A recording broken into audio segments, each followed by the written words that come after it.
নমস্কাৰ, good morning. আজি আমি অনুলোম বিলোম কেনেকৈ কৰে সেইটো আমি কৰি যাম। অনুলোম বিলোমৰ যোগেদি এজন মানুহৰ টিডিউক বেলেঞ্চ নিয়ন্ত্ৰণ কৰে, লগতে high pressure, low' pressure, thyroid, sugar, back pain, knee pain আৰু গোটেই ইণ্টাৰনেল বডিটোত সাংঘাতিক ধৰণে প্ৰভাৱ পেলায়। কাৰণ আমাৰ যিমান বেছি লম্বা উশাহ হ'ব সিমান বেছি আমাৰ আয়ুস বাঢ়িব। যেনেকৈ এটা কবুতৰে 1 মিনিটত 30ৰ পৰা 33 বাৰ উশাহ নিশাহ লয়, কিন্তু এটা কচুৱাই এটা কাছই 1 মিনিট বা 1.5 মিনিট এবাৰ উশাহ লয়। গতিকে কাছৰ বয়স হৈছে 150, 200, 500 বছৰ পৰ্যন্ত জীয়াই থাকে, কিন্তু এটা কবুতৰ কিমান দিন জীয়াই থাকে। গতিকে আপোনালোকে চাওক, গতিকে উশাহ নিশাহে এই অনুলোম বিলোমে এজন মানুহৰ জীৱন সম্পূৰ্ণ সলনি কৰি দিব পাৰে। গতিকে আহক আমি অনুলোম বিলোম আৰম্ভ কৰোঁ। অনুলোম বিলোমটো আপোনালোকে এনেধৰণেও কৰিব পাৰে। ধৰক আপুনি উশাহ লওঁতে 5 ছেকেণ্ড ল'ব, নিশাহত 5 ছেকেণ্ড এৰিব। আৰু লগতে আপোনালোকে এটা কাম কৰিব পাৰে, ষ্টপৱাচ লগাই ল'ব পাৰে। ষ্টপৱাচত আপোনালোকে চাব যে উশাহ লওঁতে আপোনাৰ দীঘলকৈ যেতিয়া উশাহটো ল'ব তেতিয়া যিটো চাউণ্ড হ'ব সেই চাউণ্ডলৈকে আপোনালোকে যাব, আৰু চাউণ্ডটো শেষ হোৱাৰ পিছত ৰৈ দি লাহেকৈ আকৌ দীঘলকৈ শ্বাসটো এৰি দিব। এইটো হৈছে উশাহ লোৱা আৰু উশাহ এৰা। সোঁ নাক বন্ধ কৰি বাওঁ নাকে ল'ব লাগিব, আকৌ বাওঁ নাক বন্ধ কৰি সোঁ নাকে ল'ব লাগিব। এইটোৱে হৈছে আমাৰ অভ্যাস। আহক আমি কেনেকৈ কৰে আমি চাওঁ। লগতে পাৰিলে আপোনালোকে এটা মিউজিক লগাই ল'ব। মিউজিক লগালে বা ভক্তিমূলক গীত লগালে আপোনালোকে লাভৱান হ'ব। কাৰণ কিয়নো মনটোক সম্পূৰ্ণৰূপে নিয়ন্ত্ৰণ কৰিবলৈ হ'লে এটা আমাক মিউজিকৰ প্ৰয়োজন। একটা ভক্তি যদি মিউজিক হয় বা এনেকুৱা ধৰণৰ যদি গীত হয় তেতিয়া খুব ভাল হয়। আহকচোন আমি কৰোঁ, তাৰ যোগেদি আমি আমাৰ লাভ অনুভৱ কৰোঁ।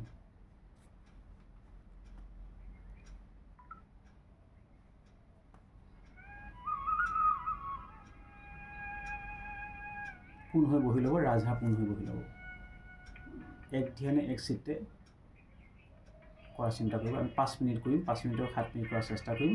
যিসকলৰ বহুত বেছি হাই প্ৰেছাৰ আছে তেওঁলোকে 10 মিনিটৰ পৰা আধা ঘণ্টা পৰ্যন্ত কৰাৰ চেষ্টা কৰিব, তেতিয়া 100% ৰিজাল্ট আহিব। এইটো খাটাং। আৰু যিসকলৰ তেনেকুৱা সমস্যা নাই তেওঁলোকে 5 মিনিট কৰিলে যথেষ্ট।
বাওঁহাতেৰে অনুলোম বিলোম শেষ কৰিব বাওঁনাকে এৰি। গতিকে ইয়াৰ যোগেদি যিসকলে দীৰ্ঘদিনীয়া এনজাইটি ডিপ্ৰেশ্যন এইবিলাকত ভুগি আছে তেওঁলোকৰো এই সমস্যাৰ পৰা বাঢ়ি ওলাই আহিব পাৰিব। এইটো কিন্তু সঁচা কথা। ধন্যবাদ।